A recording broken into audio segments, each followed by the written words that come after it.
Assalamualaikum warahmatullahi wabarakatuh. Selamat pagi, salam sejahtera untuk kita semua.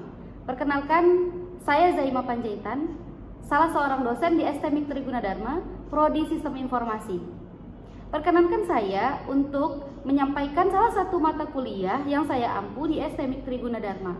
Video ini merupakan salah satu kewajiban syarat sertifikasi dosen, yaitu penyataan diri dosen dalam unjuk kerja Tridharma aspek pengajaran. Metode pembelajaran di mata kuliah ini adalah DIE atau Delivery, Interaction, and Assessment. Mata kuliah pemasaran digital mengembangkan kemampuan pemahaman konsep dan praktik identifikasi potensi pemasaran melalui pemanfaatan internet dengan perluasan pengetahuan dan pembelajaran keterampilan yang mengutamakan topik pemasaran digital. Capaian pembelajaran lulusan dari mata kuliah ini yang pertama adalah menginternalisasi semangat kemandirian, kejuangan, dan kewirausahaan. Kemudian yang kedua, mahasiswa mampu mengkaji, mengembangkan, dan menerapkan ilmu pengetahuan dan teknologi secara ilmiah dalam bidang keahliannya. Yang ketiga, mahasiswa mampu mengelola usaha dan mengembangkan kemampuan diri dengan menggunakan teknologi. Yang keempat, mahasiswa mampu mengidentifikasi dan memberikan solusi dari permasalahan-permasalahan di pemasaran digital. Yang kelima, mahasiswa mampu melakukan kajian empirik dan pemodelan dengan menggunakan metode ilmiah dari pemasaran digital. Yang kelima, mahasiswa menguasai kaidah dan teknik pemasaran digital, menguasai konsep dan pengetahuan pemasaran digital, serta mampu menerapkan konsep dan pengetahuan pemasaran digital pada proyek dalam pemasaran produk. Capaian pembelajaran mata kuliah ini adalah mahasiswa mampu mengembangkan teknologi informasi, mengevaluasi, mengkaji, dan merumuskan pemasaran digital. Kemudian, mahasiswa mampu berkomunikasi baik secara tertulis maupun secara lisan dengan profesional dan beretika sesuai dengan perkembangan teknologi, sesuai dengan bidang kemampuan akhir tiap tahapan pembelajaran.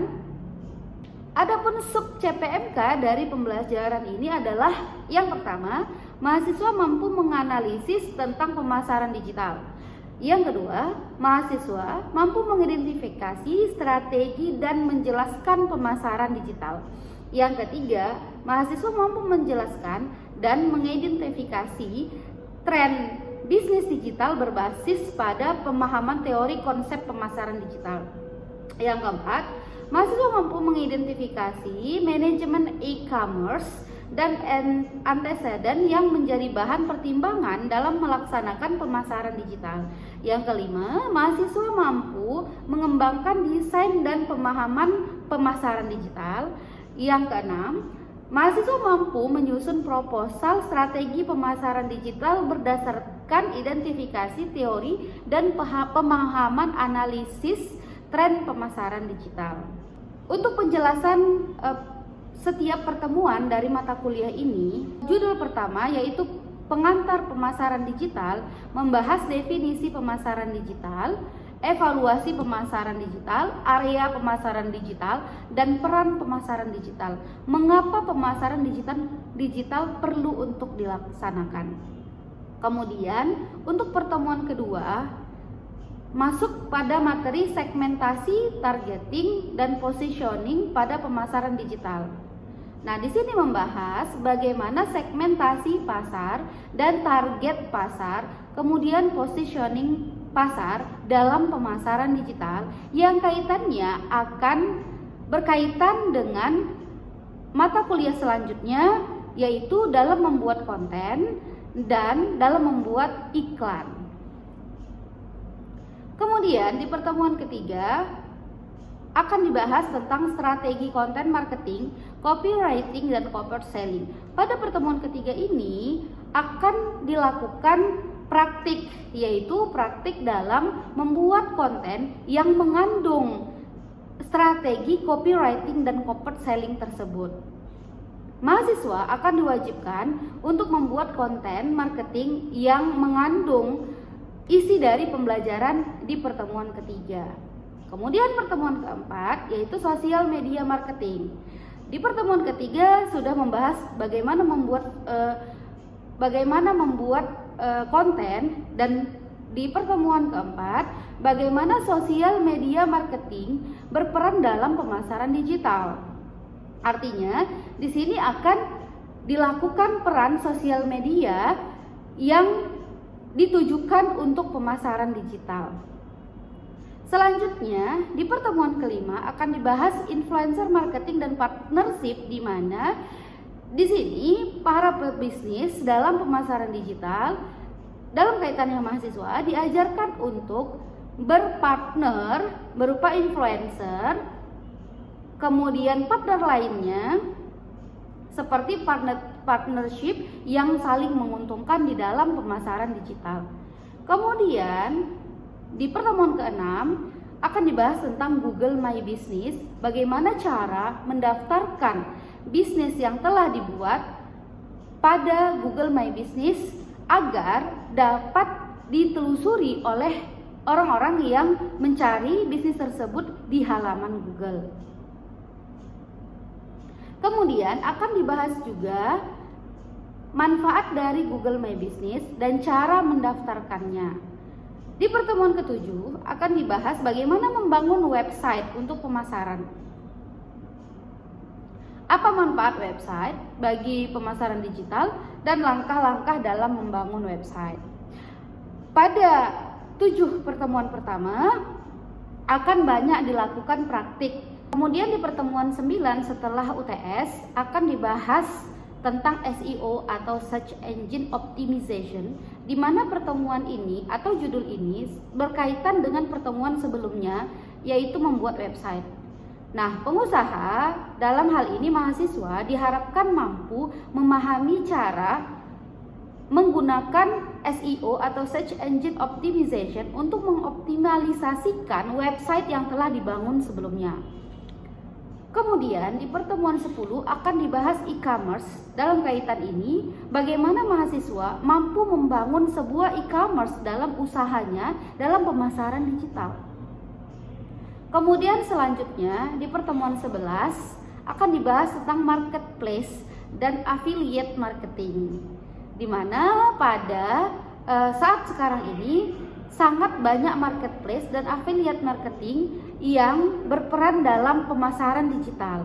Jadi, dalam pertemuan ini diharapkan mahasiswa mampu untuk mengikuti perkembangan zaman dalam marketplace dan affiliate marketing tersebut.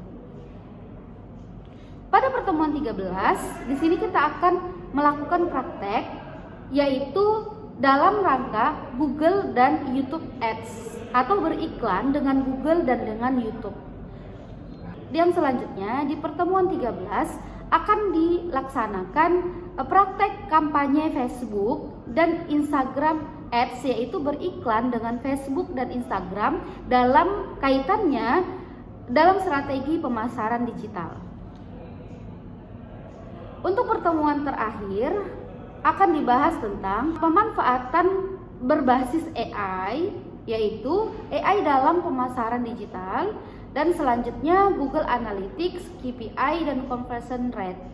Nah, sebelum ujian tengah semester, maka akan dilakukan praktek, yaitu project dalam membuat bisnis yang berbasis pemasaran digital. Kemudian mahasiswa wajib memberikan presentasi dari bisnis yang dibangun. Dalam kaitannya mengimplementasikan pengetahuan yang telah didapat selama mata kuliah berlangsung. Penilaian dalam mata kuliah ini yaitu untuk ujian akhir semester 40%, kemudian UTS 20%, tugas dan kuis 20%, partisipasi aktif dalam tugas dan praktik itu 20%. Adapun instrumen penilaian dalam mata kuliah ini yaitu tes tertulis, kemudian tugas individu. Tes tertulis berupa soal, kemudian tugas individu berupa soal dan strategi marketing, yaitu dalam pembuatan konten dan sebagainya. Kemudian proyek kelompok, yaitu proyek akhir dalam membuat akun bisnis dan mengimplementasikan pengetahuan-pengetahuan yang telah didapatkan dari pertemuan-pertemuan sebelumnya. Kemudian ada juga instrumen penilaian laporan dan presentasi yang dilakukan untuk mempresentasikan proyek bisnis yang telah dibangun tersebut. Untuk ujian tengah semester, materi yang akan diujiankan adalah materi meliputi materi perkuliahan pada pertemuan pertama hingga pertemuan ketujuh. Kemudian untuk ujian akhir semester, materi yang akan diujikan meliputi materi perkuliahan pada pertemuan pertama sampai pertemuan akhir. Nah, kemudian untuk tugas dan partisipasi aktif itu merupakan nilai dari performance yang dilakukan saat latihan, kuis, proyek akhir dan presentasi baik proyek kelompok maupun pribadi yang telah dilakukan pada setiap pertemuan. Baik, demikianlah RPS dari mata kuliah pemasaran digital. Baiklah, assalamualaikum warahmatullahi wabarakatuh. Waalaikumsalam warahmatullahi wabarakatuh. Selamat sore semuanya. Sore, Bu. Nah, hari ini kita masuk di pertemuan kedua di mata kuliah pemasaran digital. Nah, untuk itu marilah kita berdoa dulu sesuai agama dan kepercayaan masing-masing. Untuk ketua kelas, silakan memimpin doa. Sebelum kita memulai pelajaran hari ini, sebelum kita berbicara agama masing-masing, mari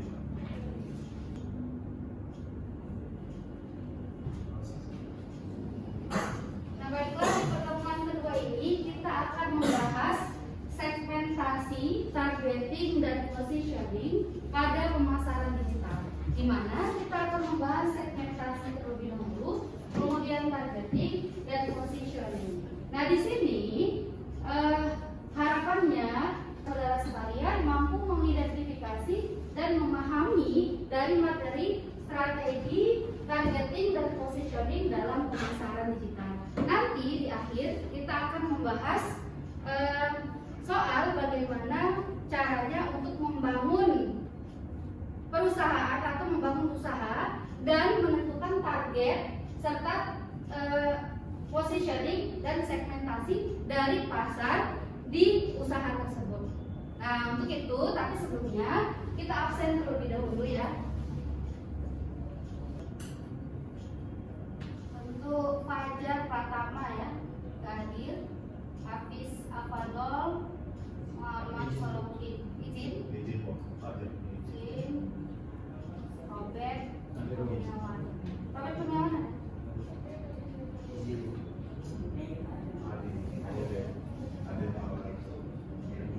Yang izin nanti boleh silakan menyertakan surat. Baiklah, kita langsung saja masuk ke materi kita hari ini. Tapi sebelum itu, pertemuan yang lalu kita sudah belajar tentang pemasaran digital. Nah, di antara kalian ada nggak yang ingat tentang materi yang minggu lalu tentang pemasaran digital? Apa itu pemasaran digital? Ada yang bisa jawab? Saya, Bu. Oke, silakan.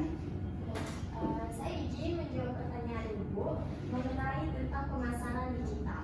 Nah, pemasaran digital itu adalah upaya penggunaan teknologi dalam sistem pemasaran perusahaan dengan tujuan untuk meningkatkan pemasaran dan mengembangkan konsep pemasaran. Oke, baik. Silakan. Nah, jadi pemasaran digital itu tujuan utamanya adalah agar produk laris. Nah, itulah inti dari pemasaran digital. Kemudian yang selanjutnya ada lagi yang ingat materi kita minggu lalu? Ya, Bu. Oke, silakan. Nomor 1, perubahan perilaku konsumen. Nomor 2, kemajuan teknologi. Nomor 3, pengukuran kinerja yang akurat. Nomor 4, kepuasan pelanggan. Nomor 5, daya saing di pasar global. Oke, jadi ini yang disebutkan teman kalian adalah apa pentingnya pemasaran digital bagi bisnis ya di masa yang sekarang. Jadi 5 hal tersebut merupakan hal yang mendasari mengapa pemasaran digital itu perlu. Tuh. Ya, kalau sudah paham dengan materi minggu lalu, masih ingat, kita lanjut hari ini tentang segmentasi, targeting, dan positioning. Nah, apa itu segmentasi? Jadi, segmentasi pasar merupakan proses yang dilakukan untuk membagi konsumen menjadi kelompok-kelompok yang lebih kecil. Jadi konsumen-konsumen itu kita bagi berdasarkan apa? Misalnya usia, misalnya apa lagi? Hobi, kegemaran. Nah, jadi seandainya kita punya bisnis, misalnya bisnis kita jualan sepatu misalnya. Nah, pasar dari jualan sepatu ini siapa? Kita harus melakukan segmentasi. Kira-kira mana orang yang akan membeli sepatu yang kita jual? Nah, kita akan segmentasikan pasarnya. Siapa targetnya? Namanya target market. Nah, jadi segmentasi ini tujuannya apa? Segmentasi ini bertujuan untuk memberikan pengalaman yang lebih rinci terhadap personal pelanggan sehingga memberikan hasil yang lebih efektif. Jadi dengan kita mensegmentasikan pasar kita jadi lebih tahu nih kira-kira konsumen itu maunya apa. Nah, misal tadi kita segmentasikan pasarnya berdasarkan misalnya usia remaja. Berarti kita harus pelajari pola pikir remaja. Nah, supaya si pasar yang kita tuju ini dapat kita penuhi keinginannya dari produk yang kita punya. Seperti itu. Itu tujuan dari segmentasi. Kemudian manfaat.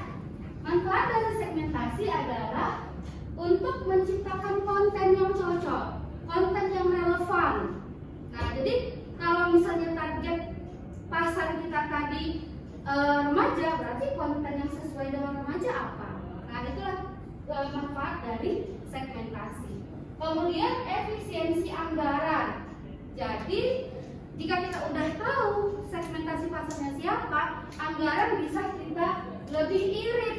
Kenapa? Karena target yang kita tuju dengan apa yang kita lakukan itu sesuai.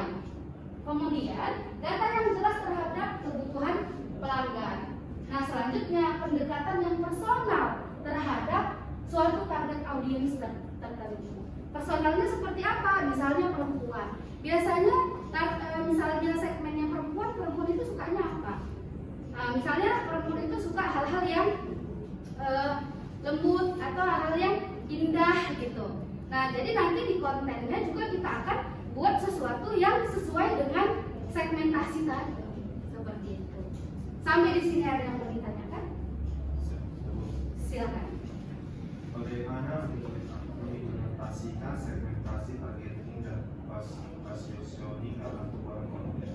Oke, untuk membuat konten, ya, tadi kan di sini perlu ya untuk membuat konten ya, kita perlukan segmentasi untuk membuat konten. Nah, bagaimana segmentasi pasar itu dalam membuat konten, ya kan? Nah, sebenarnya misal tadi di poin keempat, pendekatan yang personal terhadap suatu target audiens tertentu. Nah, pendekatan personal ini akan melahirkan konten yang personal juga. Misalkan segmentasinya seorang ibu rumah tangga, berarti pendekatan personal dari seorang ibu rumah tangga biasanya menyukai hal-hal yang seperti apa akan kita terapkan dalam konten. Contoh warna, biasanya ibu rumah tangga itu wanita, sukanya warna yang lembut dengan konten yang mungkin suara-suara burung, misalnya seperti itu. Nah, jadi kita bisa membuat konten yang sesuai dengan itu.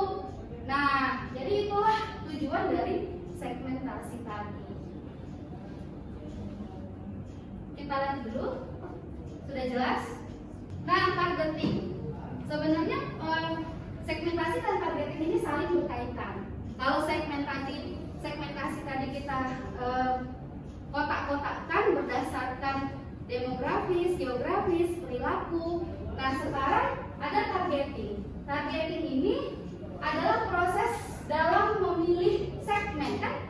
Proses memilih segmen itu namanya targeting. Jadi segmen kalian udah paham, proses memilih segmen itu namanya targeting. Nah, memilih segmen tertentu yang paling potensial akan melakukan pembelian dengan adanya iklan. Jadi gini, tadi kan segmentasi pasarnya udah tahu ya. Segmentasi itu berdasarkan usia, berdasarkan perilaku, tempat tinggalnya di mana, kemudian apakah sudah menikah ataukah masih anak-anak. Nah, berdasarkan segmentasi tadi, kamu bisa memilih. Nah, di mana segmentasi yang cocok dengan bisnis tadi, itulah namanya targeting, menargetkan. Nah, menargetkan target market kita siapa. Kalau tadi jualan jaket, berarti target marketnya siapa? Pasti dewasa, kemudian tinggal di pegunungan, atau berdasarkan perilaku orang yang suka naik gunung misalnya, seperti itu. Itulah dia target. Kemudian kalau targeting ini berdasarkan sama seperti demografis, geografis, perilaku. Nah, di sini ada waktu, berdasarkan waktu. Kalau targeting ada waktunya. Misalnya, biasanya di waktu-waktu tertentu. Misalnya kalian jual jaket, walaupun tidak dijual di orang yang tinggal di gunung, bisa jadi dijual ke orang yang tinggal di kota, tapi waktunya adalah misalnya saat musim hujan, seperti itu. Kemudian perangkat. Nah, kalau kita masuk ke media sosial, pasti misalnya kita masuk di Facebook nih, akan ada kan iklan yang tahu kalau kita itu pakai perangkat apa. Misalnya kita pakai iPhone 13. Nah, nanti tiba-tiba ada iklan tuh di YouTube.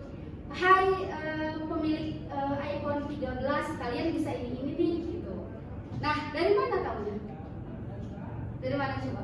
Nah, dari aplikasi yang dipasang.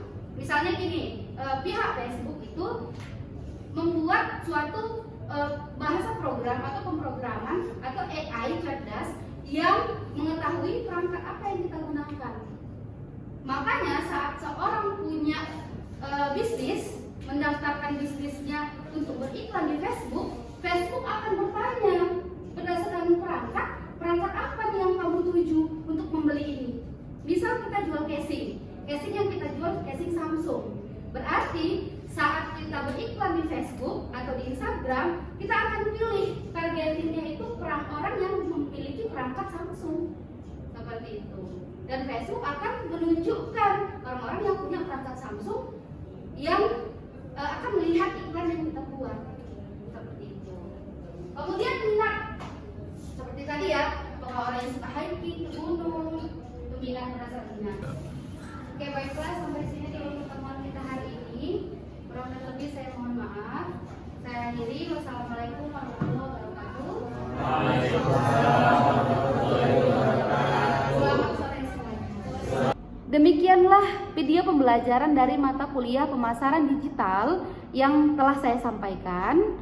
Semoga video ini bermanfaat dan saya akhiri. Wassalamualaikum warahmatullahi wabarakatuh.